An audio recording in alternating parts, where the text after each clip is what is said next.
요한복음 제16장.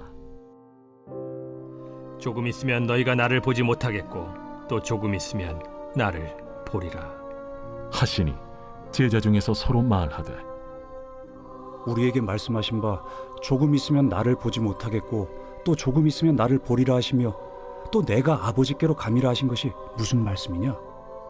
조금 있으면이라 하신 말씀이 무슨 말씀이냐? 무엇을 말씀하시는지 알지 못하노라. 예수께서 그 묻고자 함을 아시고 이르시되, 내 말이 조금 있으면 나를 보지 못하겠고 또 조금 있으면 나를 보리라 하므로 서로 문의하느냐? 내가 진실로 진실로 너희에게 이르노니 너희는 곡하고 애통하겠으나 세상은 기뻐하리라. 너희는 근심하겠으나 너희 근심이 도리어 기쁨이 되리라. 여자가 해산하게 되면 그때가 이르렀으므로 근심하나 아기를 낳으면 세상에 사람 난 기쁨으로 말미암아 그 고통을 다시 기억하지 아니하느니라.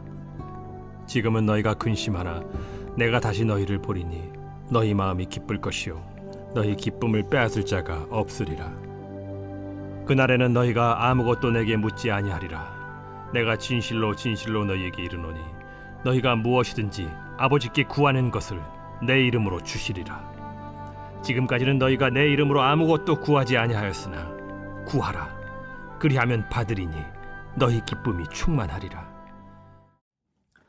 할렐루야. 사랑하는 열린문교회 성도 여러분, 지난밤도 주님 주신 은혜와 평강 가운데 단잠 주무셨습니까?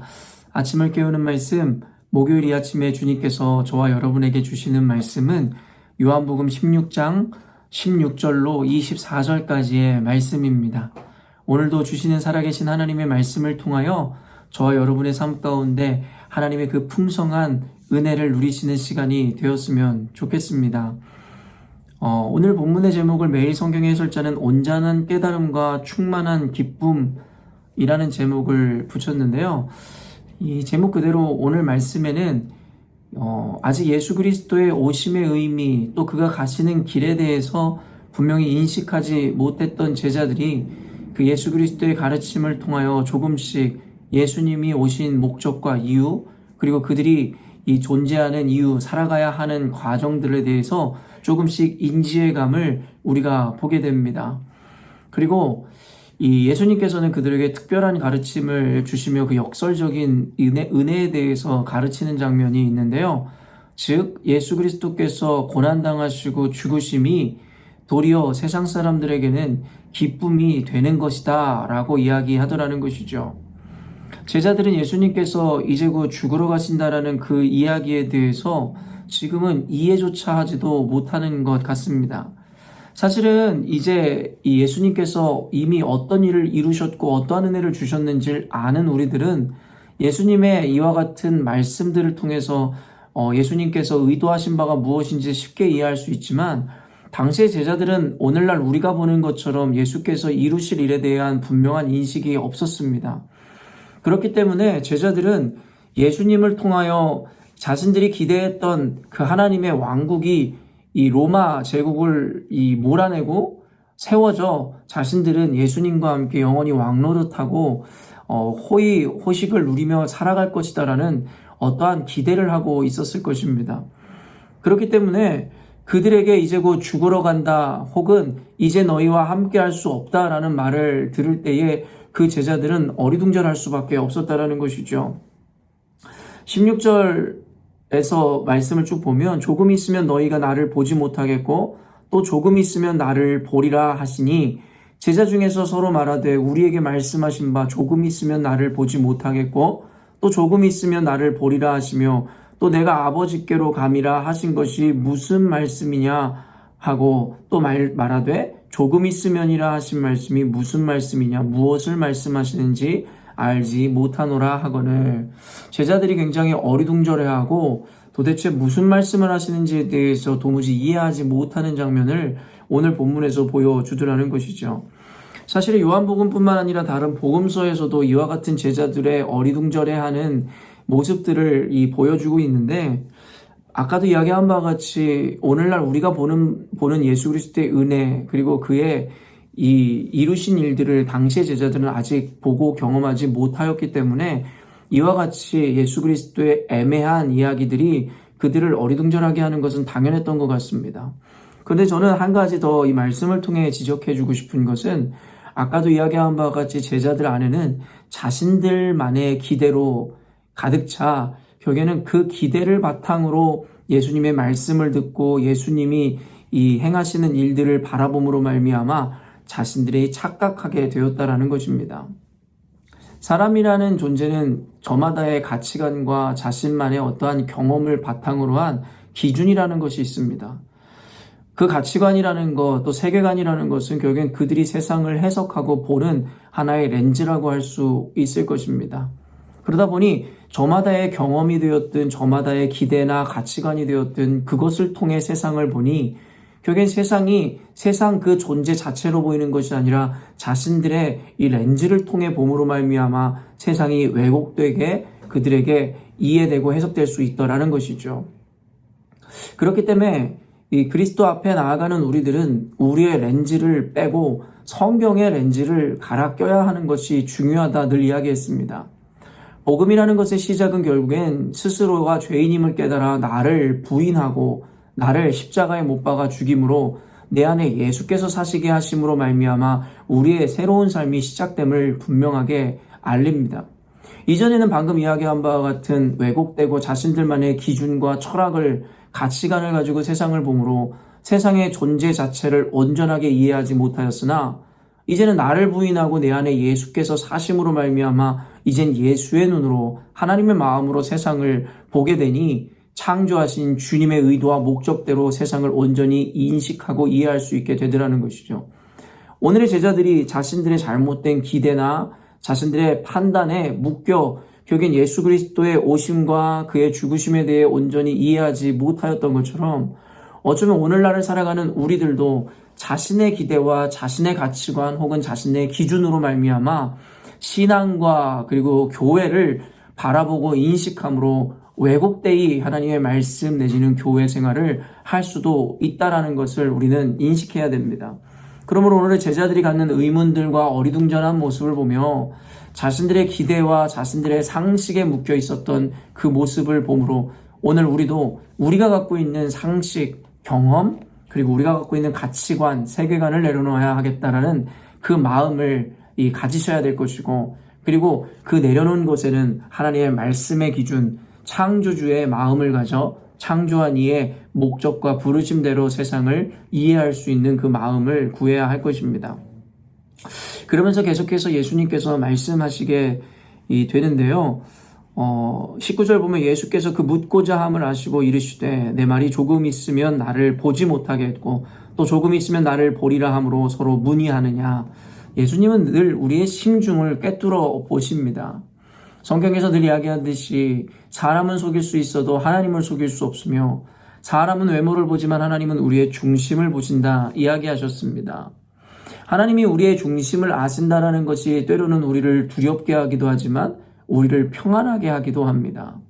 사람은 우리의 의도를 알지 못한 채 얼마 전에 나눈 것과 같이 우리의 실수로 인해 우리를 평가하지만 하나님은 우리의 실수를 통하여 우리를 평가하고 판단하는 것이 아니라 우리의 본심을 통하여 우리에 대한 가치를 평가하시기에 우리가 실수하거나 실패하는 것을 두려워할 필요가 없음은 하나님은 우리의 마음을 헤아리시고 그 심중의 것을 아시기 때문입니다. 그렇기 때문에 우리는 늘 마음의 중심을 살펴야 합니다. 사람을 속이는 겉모술수에 빠지는 것이 아니라 결국에는 우리 중심을 보신 하나님 앞에 우리는 늘 주님을 인식하며 세상 가운데 정직하고 거룩한 삶을 살아야 하는 것이죠.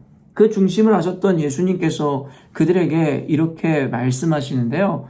20절에 내가 진실로 진실로 너희에게 이르노니 너희는 곡하고 애통하겠으나 세상은 기뻐하리라. 너희는 근심하겠으나 너희 근심이 도리어 기쁨이 되리라.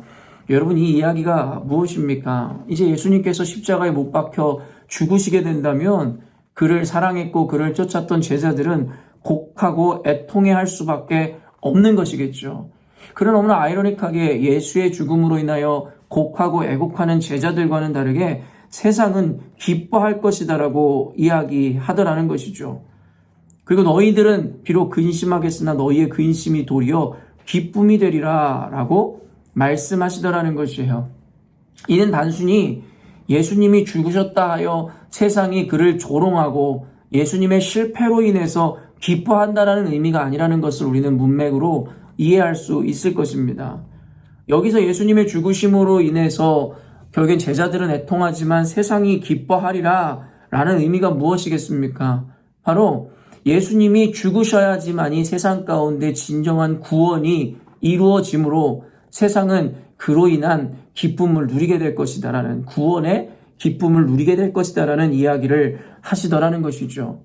그런즉 예수님의 고난이라는 것의 어떠한 이 미학, 그 역설을 보여주는 것이 무엇이냐면 예수님이 고난당하시고 죽으심이 결국엔 저와 여러분에게는 기쁨이 되어야 한다는 것입니다.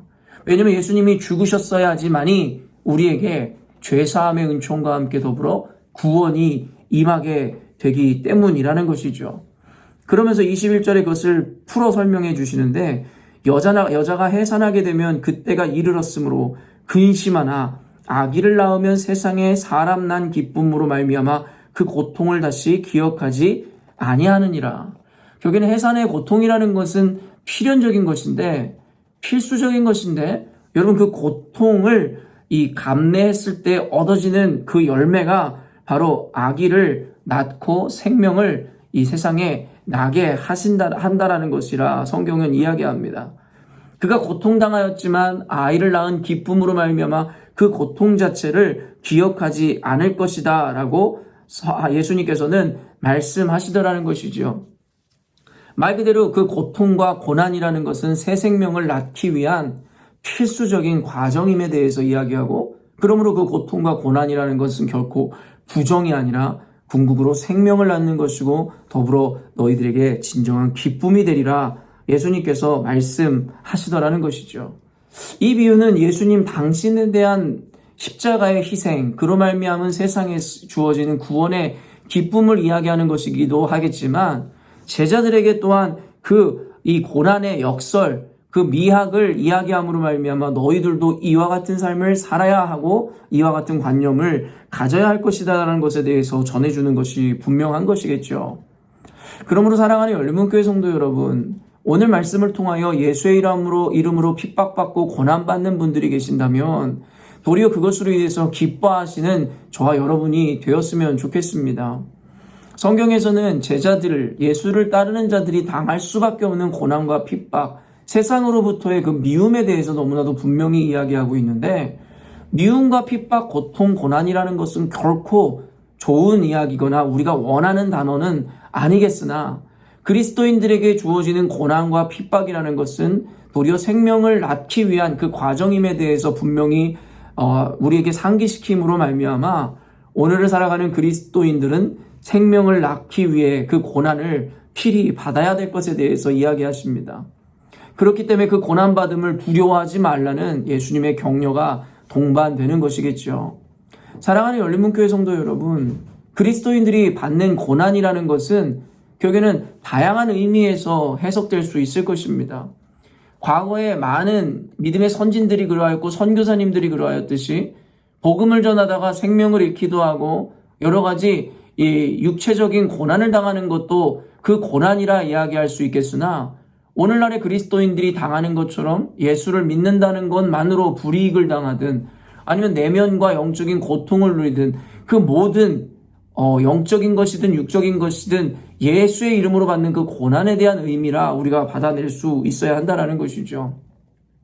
그러므로 고난당하는 것은 결코 누구도 원하는 것은 아니겠으나 결국에 그 고난 끝에 주어지는 이 구원의 그리고 생명의 결실과 열매를 통해서 그 고난도 너희들이 기쁨으로 능히 감당해 내어야 할 것이다 라고 주님께서 우리들에게 말씀하시더라는 것이죠. 그렇기 때문에 여러분이 교회를 다니면서 신앙생활을 하면서 또 예수를 믿음으로 말미암아 굳이 여러분이 당하지 않아도 되었을 법한 고난을 당하였거나 지금 경험하시는 분들이 계시다면 그 고난 자체는 고통이고 힘들고 분명 여러분을 낙심케 할 수 있을 만한 상황이겠으나 그럼에도 불구하고 오늘 예수님께서 말씀하신 고난을 통해 주어지는 생명의 결실이라는 그 의미를 여러분 기억하심으로 여러분 당하는 그 고난을 달게 받고 기쁨으로 받아내 예수님께서 그러하셨듯이 이와 같이 생명을 낳는 결실을 맺으시는 저와 여러분이 되어야 할 것입니다. 그러면서 23절에서 쭉 이어지는 것이 무엇이냐면 그날에는 너희가 아무것도 내게 묻지 아니하리라. 내가 진실로 진실로 너희에게 이르노니 너희가 무엇이든지 아버지께 구하는 것을 내 이름으로 주시리라 라고 말씀하시며 그와 같은 사명을 감당해야 되는 그 제자들에게 내 이름으로 아버지께 무엇이든지 구하라 라고 말씀하시더라는 것입니다.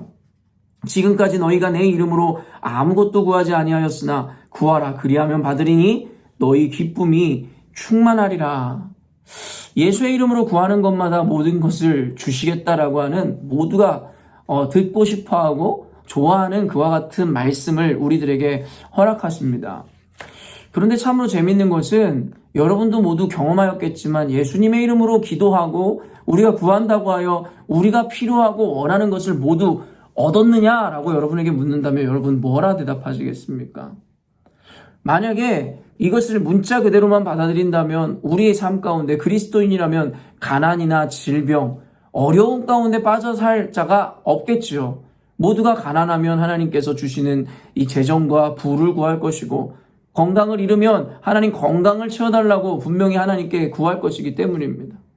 그런데 우리가 보는 현실은 너무나도 분명하죠. 예수님의 이름으로 기도해도 우리가 원하고 바라는 것을 다 받아내지 못한다라는 것입니다.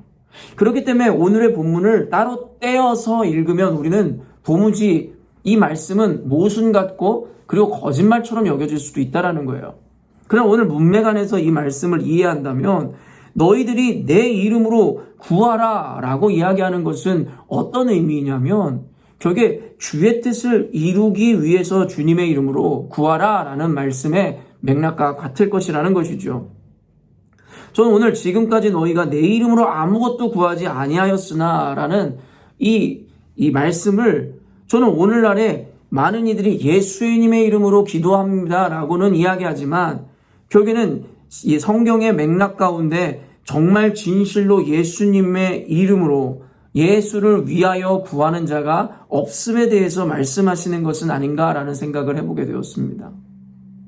오늘날 우리가 하는 기도가 과연 예수님께서 말씀하신 저 고난을 받음으로 말미암아 생명을 낳는 그 목적을 이루기 위하여 기도하는 것인지 아니면 전혀 예수님의 말씀과는 무관하게 그저 예수님의 이름으로 내 정욕과 욕망을 채우기 위해서 내 응답을 받기 위해서 하나님께 구하는 것인지에 대해서 우리는 먼저 인식할 수 있어야 된다는 거예요.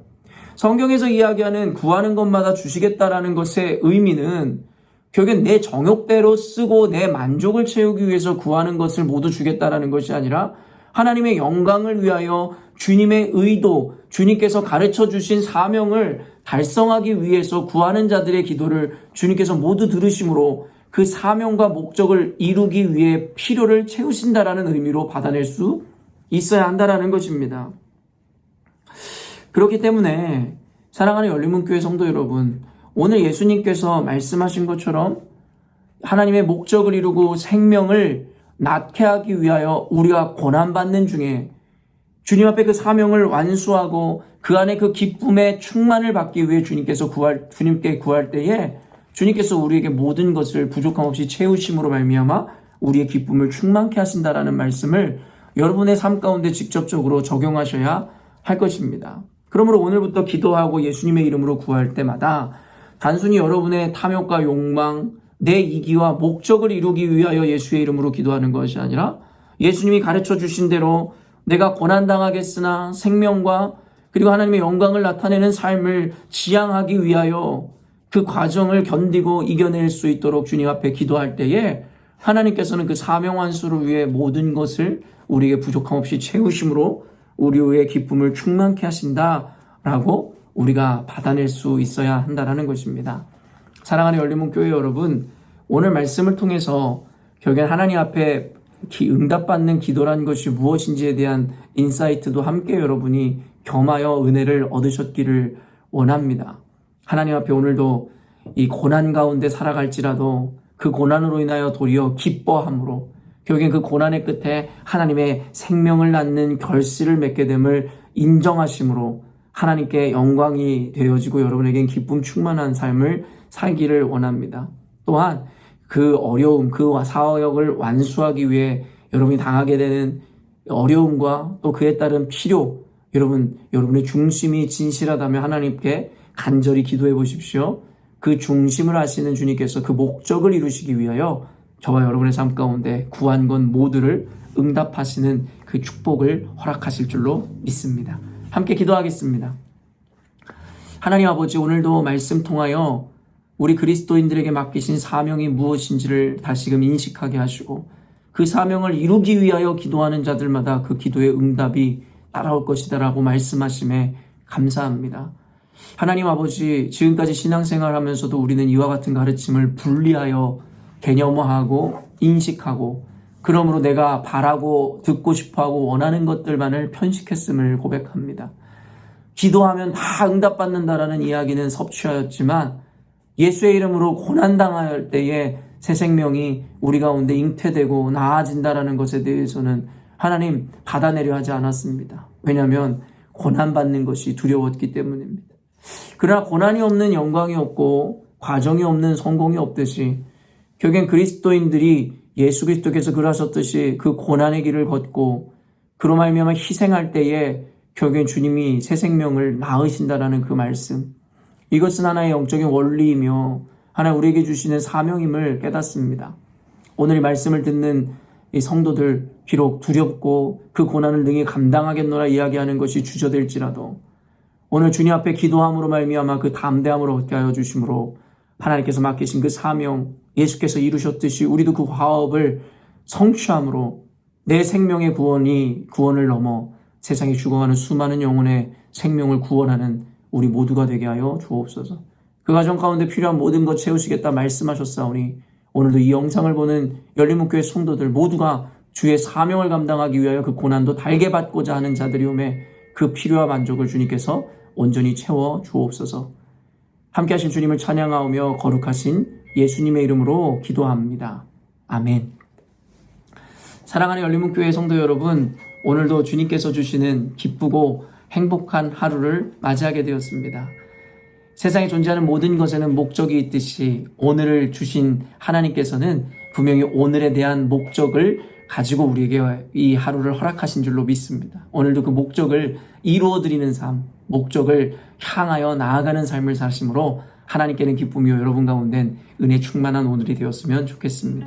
아침을 깨우는 말씀은 내일 아침에 또 만나도록 하겠습니다.